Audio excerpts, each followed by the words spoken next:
जम्मू काश्मीर में आतंकी हुमला ने लई द्वारका में पण सुरक्षा में वधारो। द्वारकाधीश मंदिर में सुरक्षा में वधारो करायो छे। तो गुजरातना प्रख्यात मंदिरों सुरक्षा में वधारो अने त्यारे द्वारकाधीश मंदिर में पण सुरक्षा वधाराई छे। बॉम्ब स्क्वॉड टीम पण मंदिर में तैनात छे। मंदिर आसपास विस्तारों में सघन चेकिंग हाथ धरायुं। द्वारकाधीश मंदिर में चुस्त पोलीस बंदोबस्त वच्चे यात्रिकों सघन चेकिंग कर्या बाद मंदिर में प्रवेश आपवामां आवी रह्यो छे।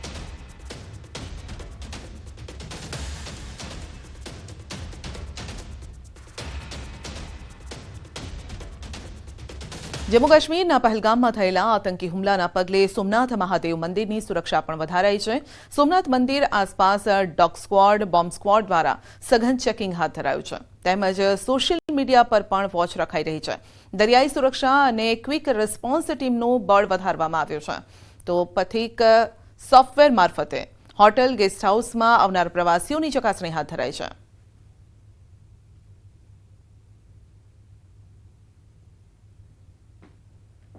તમામ એન્ટ્રી એક્ઝિટ પોઈન્ટ ઉપર રેગ્યુલર ચેકિંગ ચાલે છે, પણ અમે છેલ્લા 2 દિવસથી ચેકિંગ વધારી દીધું છે। મંદિરનું માટે થઈને બીડીડીએસ ને એક્સ્ટ્રા ટીમો મૂકવામાં આવી છે, ક્વિક રિસ્પોન્સ ટીમ વધારવામાં આવી છે। સાથે સાથે રાતનું જે પેટ્રોલિંગ છે એમાં પણ વધારો કરવામાં આવ્યો છે। અને મંદિરની કારણ કે કોસ્ટલ એરિયા છે આખો અમારી પાસે, કોસ્ટલ એરિયામાં પોલીસની બોટ દ્વારા પેટ્રોલિંગ અને બાકીની જે આવજા કરતી બોટો છે એ બોટોનું સરપ્રાઇઝ ચેકિંગ આજથી ચાલુ કર્યું છે। पहलगाम आतंकी हुमला बाद सरहदी जिल्ला कच्छमां पण सतर्कता वधाराई छे। कच्छमां आवेली भारत पाकिस्तान बॉर्डर पर वधाराई छे सुरक्षा। कच्छ जिल्लामां सुरक्षा एजेंसीओ अलर्ट पर छे। बॉर्डर पर आवेला तमाम स्थळोए सघन चेकिंग हाथ धरायुं छे। कच्छना प्रवेश द्वार आडेसर हाईवे पर चेकिंग हाथ धरायुं। जिल्लामां प्रवेशता तमाम वाहनोनुं चेकिंग करायुं छे। आडेसर चेकपोस्ट पर वाहनोनुं सघन चेकिंग हाथ धरायुं छे। कच्छ बॉर्डर पर सुरक्षा एजेंसीओए वधार्युं छे patrolling.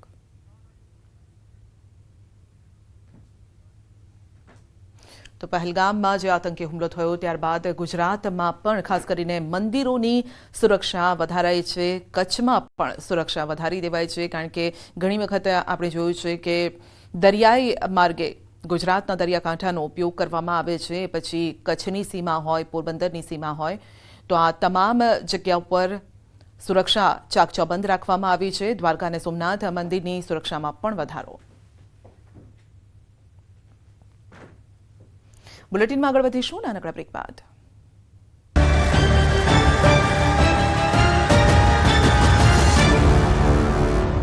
Go get a Neha. પહલગામના હુમલા અંગે પીએમ મોદી એક્શન મોડમાં હોય તેવું લાગે છે। આ હુમલાના સમાચાર મળતા જ તેઓ સાઉદી અરેબિયાનો પ્રવાસ અધવચ્ચે છોડીને દેશ પરત ફર્યા। બુધવારે સવારે તેમનું વિમાન દિલ્હી એરપોર્ટ પર ઉતર્યું। મામલાની ગંભીરતાને સમજીને પીએમ મોદીએ સમય બગાડ્યા વિના એરપોર્ટ પર હાઈ લેવલ બેઠક યોજી। તો ગૃહમંત્રી અમિત શાહ શ્રીનગરમાં મૃતકોના પરિવારજનોને મળ્યા અને તેમને સાંત્વના આપી। અમિત શાહને મળતા પરિવારના સભ્યો ધ્રુસકે ને ધ્રુસકે રડી પડ્યા। માહોલ ખૂબ જ ભાવુક બની ગયો। રડતા રડતા પરિવારના સભ્યોએ ન્યાયની માંગ કરી। અમિત શાહે નજીકમાં ઉભેલા એક બાળકના માથા પર હાથ ફેરવીને દિલાસો આપ્યો। તેમણે લોકોને હિંમતથી કામ લેવા કહ્યું। અમિત શાહે તે સ્થળની પણ મુલાકાત લીધી જ્યાં આતંકવાદીઓએ આ કાયરતાપૂર્ણ હુમલો કર્યો હતો। સુરક્ષા અને ગુપ્તચર એજન્સીઓએ પહલગામ હુમલાના શંકાસ્પદ આતંકવાદીઓના સ્કેચ જાહેર કર્યા છે। તેમના નામ આસિફ ફૌજી, સુલેમાન શાહ અને અબુતુલ્લા હોવાનું કહેવાય છે। ગુપ્તચર સૂત્રોએ જણાવ્યું હતું કે હુમલાનો માસ્ટરમાઇન્ડ લશ્કરે તૈયબાનો ડેપ્યુટી ચીફ સૈફુલ્લાહ ખાલિદ છે। લશ્કરે તૈયબાની વિંગ ધ રેઝિસ્ટન્સ ફ્રન્ટ એટલે કે TRF આ હુમલાની જવાબદારી સ્વીકારી છે। પહલગામમાં થયેલા આતંકી હુમલાના ઘેરા પ્રત્યાઘાત સમગ્ર દેશમાં પડ્યા છે। આતંકવાદ અને પાકિસ્તાન સામે લોકોનો આક્રોશ ફાટી નીકળ્યો છે। લોકો રસ્તાઓ પર બેનરો સાથે વિરોધ કરતા નજરે પડી રહ્યા છે। ગુજરાતીઓના મોતથી સમગ્ર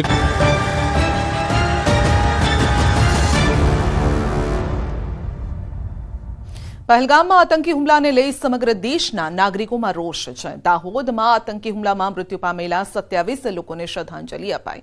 मुस्लिम समाजे पण आ घटना ने कड़क शब्दों में वखोड़ी काढ़ी है। मुस्लिम समाजे आतंकवाद विरुद्ध रोष व्यक्त कर्यो छे। आतंकवाद मुर्दाबादना पोस्टर साथे विरोध कर्यो।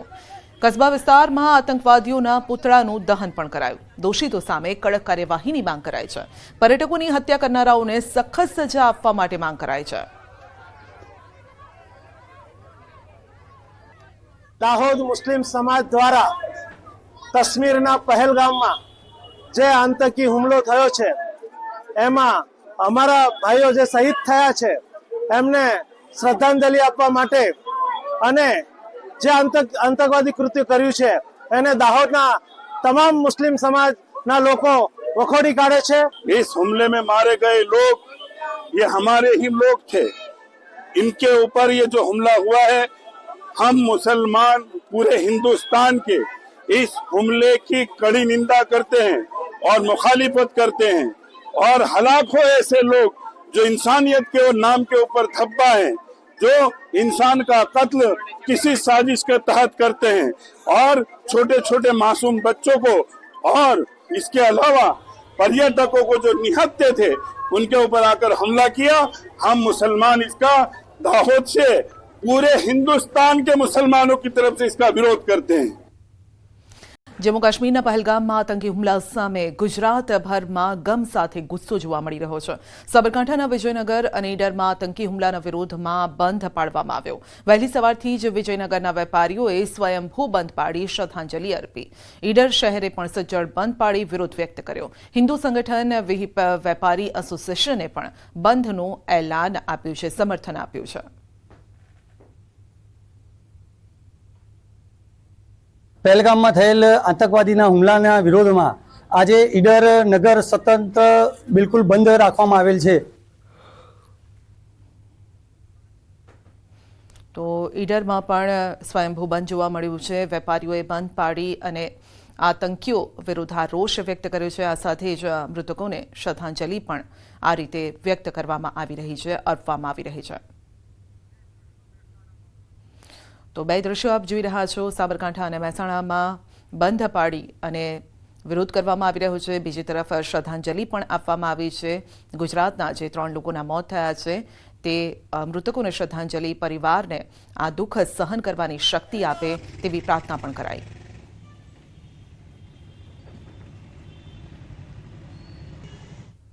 તો કેટલાક ગુજરાતી પ્રવાસીઓ જમ્મુ કાશ્મીરમાં પ્રવાસે છે, જેઓ પણ પોતે સુરક્ષિત હોવાનો વિડીયો શેર કરી અને દાવો કરી રહ્યા છે। અને હાલ જામનગરના પરિવારના પ્રદીપભાઈ રાવલ અને તેમનો પરિવાર હેમખેમ હોવાનો દાવો કરાયો છે।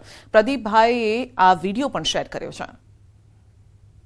જામનગરથી અમે અમારા ફેમિલી સાથે 4 જણા નીકળેલા મોરારી બાપુની સપ્તાહ માટે શ્રીનગર આવ્યો, પરંતુ સંજોગોવશ પહેલગામમાં હાદસો બન્યો ત્યાર પછી અમે શ્રીનગરમાં રોકાઈ ગયા છીએ, પરંતુ અમને કોઈ પણ જાતની તકલીફ પડેલી નથી। અહીંયા આગળ અજય મોદી જે અમદાવાદના મોદી ટૂર્સ એન્ડ ટ્રાવેલ્સ દ્વારા ભાગ છે, એમને ગુજરાતી માટે કોઈ પણ જાતની જરૂરિયાત હોય તો એમને પૂરી પાડેલ છે। 3 દિવસ રસોડો ચાલુ કરેલ છે અને અમારી કોઈ પણ જાતની ચિંતા કરશો નહીં, અમે અહીંયા સેફ છીએ। તો અમરેલી જિલ્લામાં સિંહોની વસ્તી ગણતરી પહેલા જ એક સિંહણે જીવ ગુમાવ્યો છે।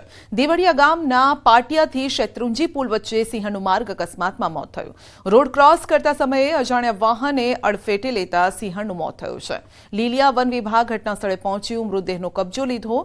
સિંહણને પીએમ માટે એનિમલ કેર સેન્ટર ખસેડાય છે અને સાથે જ તપાસ પણ હાથ ધરાઈ।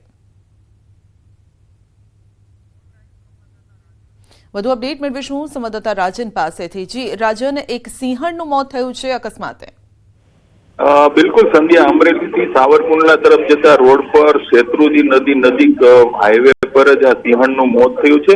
આજે વહેલી સવારે આ ઘટના બની હોવાની પ્રાથમિક માહિતી છે અને કોઈ અજાણ્યા વાહને સિંહણને અડફેટે લઈ તેનું મોત નિપજાવી વાહન ત્યાંથી ફરાર થઈ ગયું છે। સિંહણના મૃતદેહનો કબજો લઈ અને પીએમ માટે ખસેડવામાં આવ્યો છે અને વાહનની શોધખોળ પોલીસ અને વન વિભાગ દ્વારા કરવામાં આવી રહી છે। સંધ્યા જી, આપનો આભાર।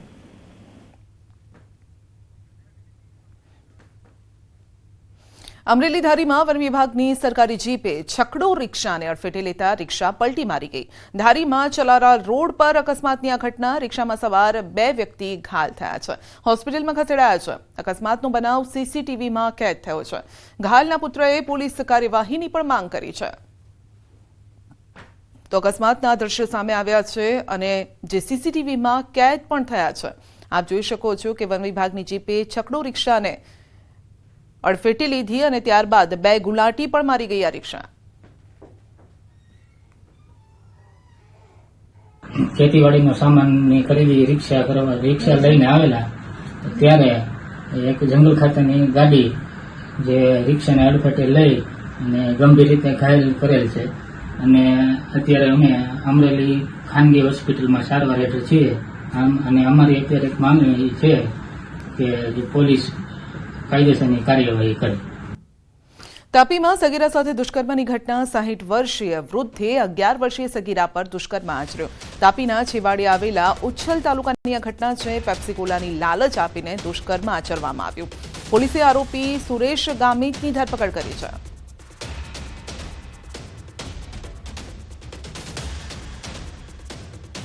અગિયાર વર્ષની બાળા જે એક દુકાને વસ્તુ ખરીદવા માટે ગઈ તે વખતે આરોપી નામે સુરેશભાઈ નુરજીભાઈ ગામિત ઉંમર વર્ષ 60ના તેઓ દુકાનની અંદર હતા અને આ દીકરી પેપ્સી કોલા લેવા માટે ગયેલી તે વખતે આ બાળાને ઘરમાં બોલાવી અને આરોપીએ દુષ્કર્મ આચરેલ. હવે અમદાવાદવાસીઓને મેરેજ સર્ટિફિકેટ માટે નહીં પડે મુશ્કેલી. મેરેજ સર્ટિફિકેટને આધાર કાર્ડ સાથે લિંક કરવામાં આવશે. આધાર કાર્ડના આધારે જ મેરેજ સર્ટિફિકેટના નામ લખાશે. એમસીની સ્ટેન્ડિંગ કમિટીમાં આ ચર્ચા કરાઈ છે. મેરેજ સર્ટિફિકેટ અને અન્ય ડોક્યુમેન્ટ અલગ અલગ હોવાથી આ મુશ્કેલી પડતી હતી. અમદાવાદ મ્યુનિસિપલ કોર્પોરેશને રાજ્ય સરકારને કરી છે રજૂઆત. રાજ્ય સરકારની મંજૂરી મળતા જ આગામી સમયમાં આ નિયમ લાગુ કરાશે.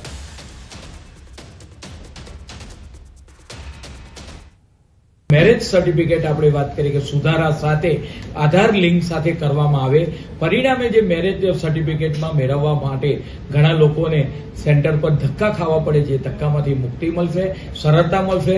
તદુપરાંત જ્યાં આગળ મેરેજ થતા હોય છે તેવા તમામ હોલો પર QR સ્કેન દ્વારા મેરેજ સર્ટિફિકેટ માટેનું ફોર્મ પણ સ્કેન કરી શકાશે.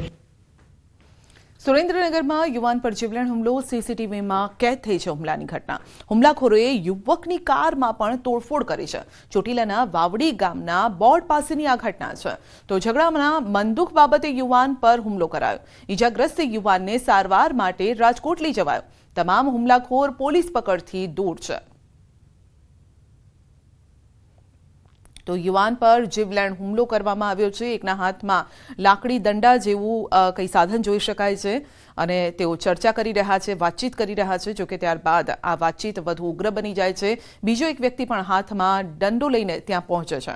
આસપાસ 3-4 લોકો અન્ય પણ જોવા મળી રહ્યા છે અને ત્યારબાદ આ મારામારી સુધી મામલો પહોંચી જાય છે.